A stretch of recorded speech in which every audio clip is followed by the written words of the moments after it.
विश्वासको यात्रा, धार्मिक यात्रा। आदरणीय दर्शकवृन्द नमस्कार। आध्यात्मिक मूल्य मान्यताप्रति प्रतिबद्ध नेपालको पहिलो धार्मिक तथा आध्यात्मिक टेलिभिजन भक्तिदर्शन टेलिभिजनको विशेष प्रस्तुति धार्मिक यात्रा विशेषमा तपाईलाई हार्दिक स्वागत गर्दछु। म हेमा शर्मा। दर्शकवृन्द, श्रद्धा, भक्ति अनि विश्वासको यात्रा धार्मिक यात्रा अन्तर्गत रहेर हामीले तपाईलाई विभिन्न धार्मिक स्थलहरूको दर्शन गराउनुका साथै स्रोत र साधनले भ्याएसम्म उक्त स्थलको विशेष जानकारी पनि यहाँहरूमा आज प्रस्तुत गर्दै आएका छौँ। यसै क्रममा आज हामीले यहाँलाई प्राचीन मिथिलाको राजधानी नेपालको जनकपुरमा अवस्थित जानकी मन्दिरको दर्शनका साथै यसबारे स्रोत र साधनले भ्याएसम्मको जानकारी गराउन गइरहेका छौँ। दर्शकवृन्द, जनकपुर धाममा रहेको जानकी मन्दिर वैदिक सनातन धर्मावलम्बीहरूको पवित्र धार्मिक स्थल हो। राजर्षि जनक, जानकी र यज्ञवल्क्यको पुण्यभूमि प्राचीन मिथिलाको राजधानी नेपालको जनकपुरमा अवस्थित जानकी मन्दिर धार्मिक पर्यटनको एक महत्त्वपूर्ण स्थल पनि हो। हिन्दू धर्मावलम्बीहरूको पवित्र र प्रख्यात तीर्थस्थल जानकी मन्दिर अहिले विश्व सम्पदा सूचीमा सूचीकृत हुनका लागि प्रतीक्षारत रहेको छ। वैदिक सनातन धर्ममा लोकप्रिय रहेको रामायणकी सीताको जन्मस्थलका रूपमा यस स्थललाई लिइन्छ। मुगल शैलीमा बनाइएको नेपालको ख्याति प्राप्त यस मन्दिरलाई कलाको उत्कृष्ट नमुना मानिन्छ। भारत मध्य प्रदेश स्थित टिकमगढकी राजकुमारी वृषभानु कुमारीले 9 लाख चाँदीका असरफी खर्चेर निर्माण गरेको बताइन्छ। त्यसैले यस मन्दिरलाई नौलखा मन्दिर पनि भनिन्छ। यो भव्य मन्दिर सन् 1894 मा शिलान्यास भई सन् 1911 मा निर्माण पुरा भएको इतिहास पाइन्छ। अबको क्रममा यस मन्दिरको दर्शनका साथै यसबारे विशेष जानकारी प्रस्तुत गर्न गइरहेका छौँ।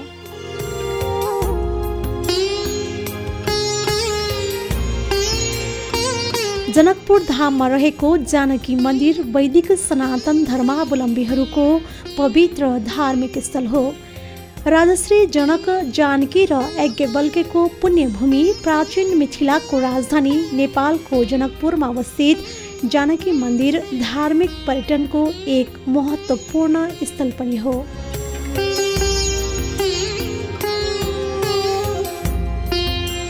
वैदिक सनातन धर्मावलम्बीहरूको पवित्र र प्रख्यात तीर्थस्थलका रूपमा रहेको यो जानकी मन्दिर अहिले विश्व सम्पदा सूचीमा सूचीकृत हुनका लागि प्रतीक्षारत रहेको छ। वैदिक सनातन धर्ममा लोकप्रिय रहेको रामायणकी सीताको जन्मस्थलका रूपमा यस स्थललाई लिइन्छ।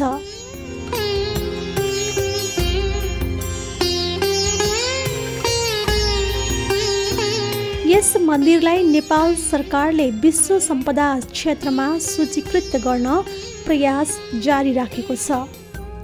मुगल शैलीमा बनाइएको नेपालको ख्याति प्राप्त यस मन्दिरलाई कलाको उत्कृष्ट नमुनाको रूपमा मानिन्छ।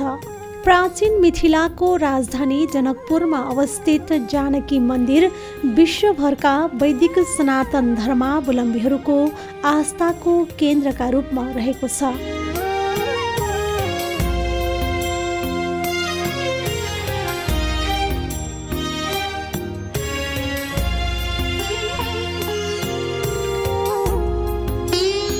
मन्दिर निर्माणबारे भन्नुपर्दा भारत मध्य प्रदेश स्थित टिकमगढकी राजकुमारी वृषभानु कुमारीले 9 लाख चाँदीका असरफी खर्च गरेर निर्माण गरेको बताइन्छ।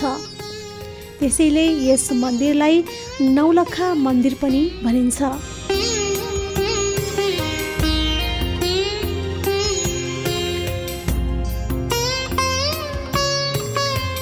यो भव्य मन्दिर सन् 1894 मा शिलान्यास भई सन् 1911 मा निर्माण पुरा भएको इतिहास पाइन्छ। मन्दिर मिथिलाञ्चलको एक महत्त्वपूर्ण सांस्कृतिक धरोहर पनि हो।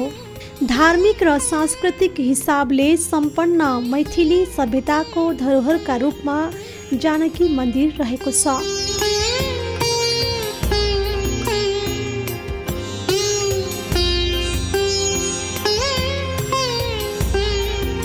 जानकी मन्दिर मुगल शैलीमा निर्मित रहेको छ। यो मन्दिर नेपालको क्षेत्रफलको आधारमा सबैभन्दा ठुलो मन्दिर मानिन्छ। मन्दिर निर्माणको समय अवधि 125 वर्ष जति मात्र भए पनि यसमा स्थापित राम जानकीका प्रतिमा झन्डै 700 वर्ष पुराना भएको संस्कृतिविदहरूको भनाइ छ।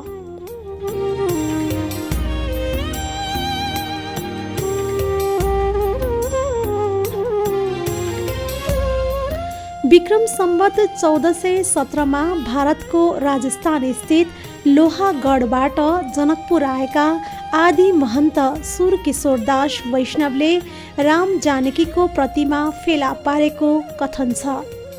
1784 मकवानपुरका राजा मानिक सेनले जानकी मन्दिरको नाउँमा 1400 बिघा जग्गा दान दिएको लिखित अझै रहेको बताइन्छ।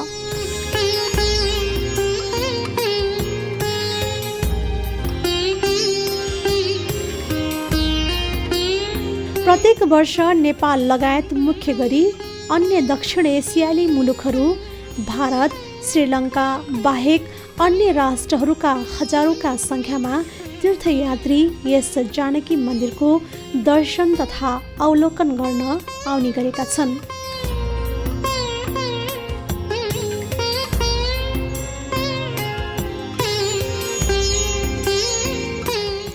ऐतिहासिक रूपले महत्त्वपूर्ण सांस्कृतिक धरोहर यस मन्दिरमा पुग्ने जो कोहीलाई यहाँको कलात्मक बनावटले मन्त्रमुग्ध नै बनाउने गरेको छ। मुगल शैलीमा बनेको यस प्रख्यात मन्दिरलाई कलाको उत्कृष्ट नमुनाका रूपमा हेर्ने गरिन्छ।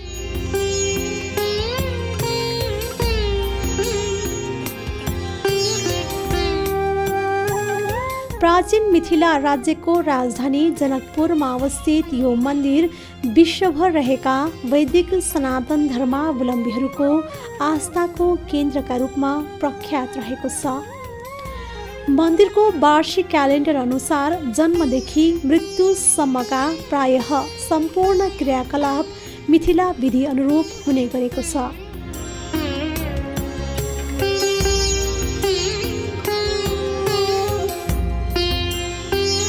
राम जन्मको अवसरमा हरेक चैत्रमा रामनवमी, वैशाखमा जानकी नवमी, मङ्सिरमा राम जानकी विवाह महोत्सव, असोज पूर्णिमामा कोजाग्रत, श्रावण र भदौमा झुला, फाल्गुनमा परिक्रमा लगायत पर्वहरू यहाँ विशेष रूपले मनाउने गरेको छ।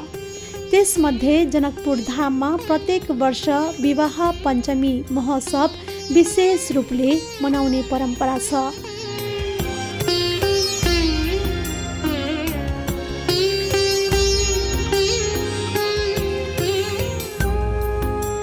राजश्री जनक, जानकी र यज्ञवल्क्यको पुण्यभूमि प्राचीन मिथिलाको राजधानी जनकपुरमा वर्षेनी मार्गशीर्ष महिनाको शुक्ल पक्ष पञ्चमी तिथिमा राम जानकी विवाह पञ्चमी मेला लाग्ने गरेको छ।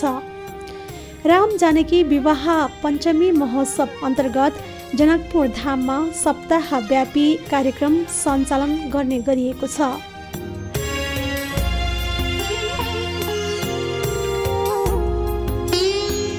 कार्यक्रम अन्तर्गत मङ्सिर शुक्ल पञ्चमीका दिन श्री राम जानकी विवाह महोत्सव मनाउने गरिएको छ। जनकपुरका राजा जनककी छोरी सीता र अयोध्याका राजा दशरथका छोरा राम बीच त्रेता युगमा भएको भनिएको विवाहको सम्झना स्वरूप हरेक वर्ष जनकपुरमा राम जानकी विवाह महोत्सव मनाउने गरिएको हो।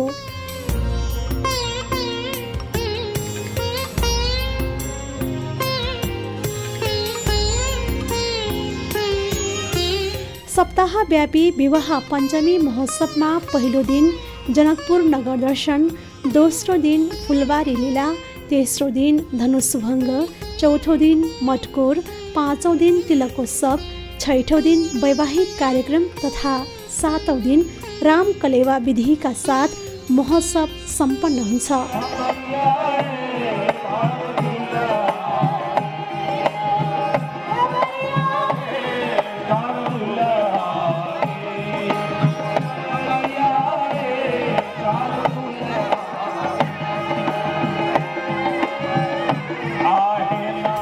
दर्शकबिन अहिले तपाईँ धार्मिक यात्रा विशेषमा रहनु भएको छ र यस प्रस्तुति अन्तर्गत रहेर हामीले यहाँलाई जनकपुरमा रहेको जानकी धामको दर्शनका साथै स्रोत र साधनले भ्याएसम्म यसबारे विस्तृत रूपमा व्याख्या गरिरहेका छौँ।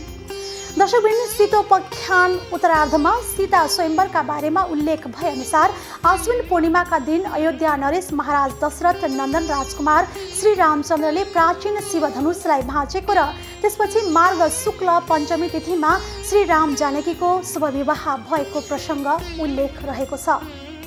उक्त विवाह भएको खुसियालीमा सम्झना स्वरूप जनकपुर धाममा प्रत्येक वर्ष विवाह पञ्चमी पर्व मनाउने परम्परा छ। राम र जानकीको स्वयंवर भएको जनविश्वास रहिआएको उक्त स्थानमा विवाह पञ्चमीका दिन जनकपुर धाम स्थित राम मन्दिरबाट जन्ती सहित भगवान रामको डोला नगरको परिक्रमा गर्दै ल्याएपछि जानकी मन्दिरबाट बाजा गाजा सहित लावा लस्करका साथ जानकीको डोला राखेर स्वयंवर गरिन्छ। त्यसपछि दुवै डोला नगरको परिक्रमा गर्दै जानकी मन्दिरमा पुगी मिथिलाको संस्कृति अनुसार वैवाहिक कार्यक्रम सम्पन्न गरिन्छ। हजारौं वर्ष पूर्व त्रेता युगमा मिथिलापति शिरध्वज जनकले सीता स्वयंवरको आयोजना गर्दा देश देशान्तरका सयौं राजा र राजकुमार उपस्थित हुन पुगेको ऐतिहासिक तथा पौराणिक मान्यता छ। अहिले पनि वैदिक सनातन धर्मावलम्बीहरूको आस्थाको केन्द्रको रूपमा रहेको जनकपुर धाममा मुलुक लगायत भारतबाट आएका लाखौं श्रद्धालु डोला परिक्रमाको दर्शन तथा पूजापाठ गर्न उपस्थित हुने गरेका छन्। मार्गशीर्ष शुक्ल पञ्चमी तिथिमा भएको राम जानकी विवाहको सम्झनामा हरेक वर्ष मनाइने राम जानकी विवाह पञ्चमी मेला सबैभन्दा बढी श्रद्धा र निष्ठाका साथमा उत्साहपूर्वक भव्यताका साथमा मनाउने गरिएको छ। यस वैवाहिक समारोहको पूर्वाङ्ग स्वरूप मार्ग शुक्ल द्वितीया तिथिका दिन अयोध्याबाट साधु सन्तहरू समेतको एउटा जन्तीको डफा बराती समूहलाई जनकपुर धाममा आइपुग्दा भव्य स्वागत गर्ने गरिन्छ।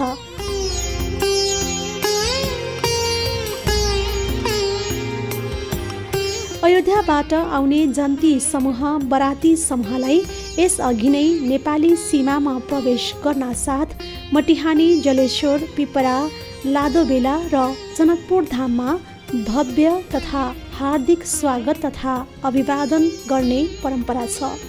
यस अवसरमा 2 दिन पूर्व नै तृतीया तिथिमा राम मन्दिरमा जानकी मन्दिरबाट साधु सन्त र नगरका प्रमुख जनहरूको उपस्थितिमा तिलोत्सव सम्पन्न हुन्छ।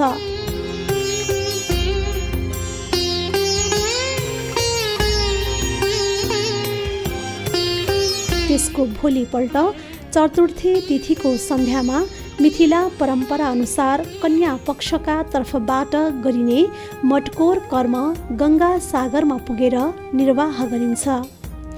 पञ्चमी तिथिमा राम मन्दिरबाट श्री रामचन्द्रको डोला बाजा गाजाका साथ नगर परिक्रमा गर्दै रङ्गभूमि मैदानमा पुग्दछ।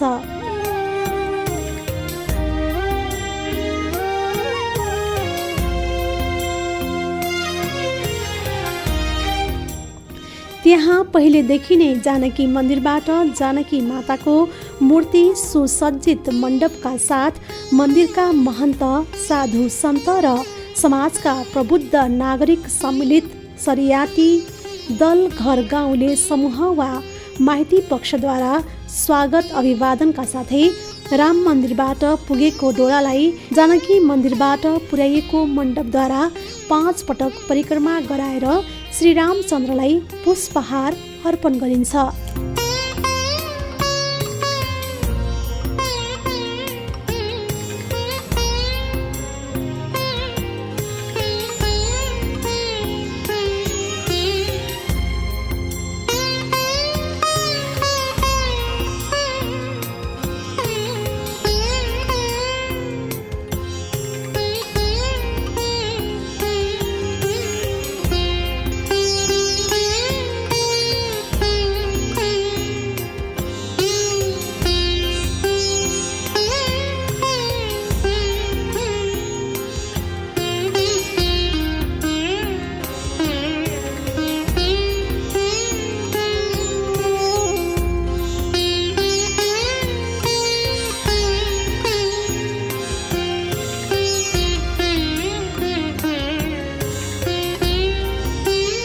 मन्दिरबाट पुगेको मण्डपबाट महन्तले जानकीजीलाई माला लगाई आरती पूजनपछि स्वयंवर पुरा हुन्छ।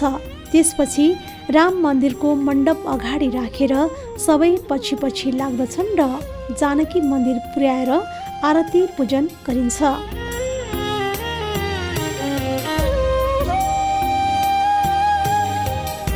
त्यसपछि राम मन्दिरको डोला लावा लस्करका साथ राम मन्दिर फर्कने गर्दछ भने त्यसै रात मिथिला परम्परा अनुसार भगवान रामचन्द्र र भगवती जानकीको वैवाहिक कार्यक्रम सम्पन्न हुन्छ।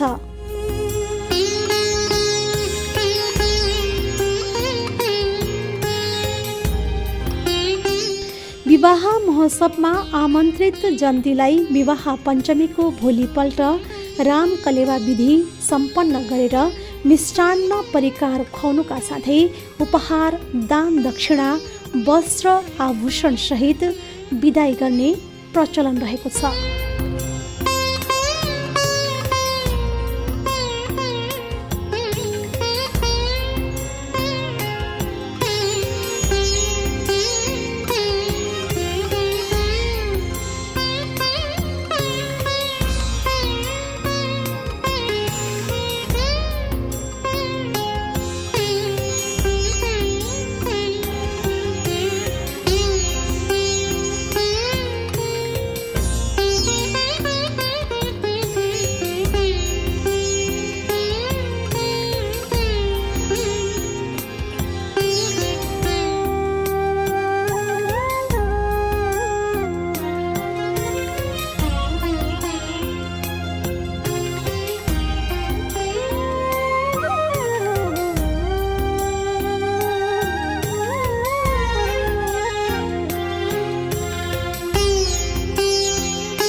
दर्शकबिन अहिले तपाईँ श्रद्धा भक्ति अनि विश्वासको यात्रा धार्मिक यात्रामा रहनु भएको छ र यस प्रस्तुति अन्तर्गत रहेर हामीले तपाईँलाई जनकपुर धाममा रहेको जानकी धामको दर्शनका साथै स्रोत र साधनले भ्याएसम्म यसबारे विस्तृत रूपमा व्याख्या गर्यौं।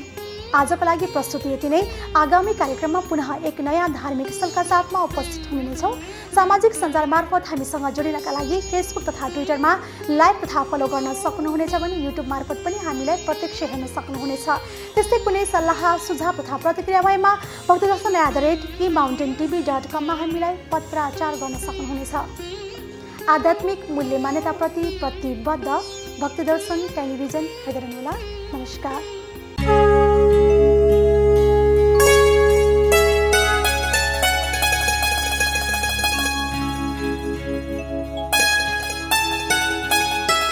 श्रद्धा भक्ति अनि विश्वासको यात्रा धार्मिक यात्रा।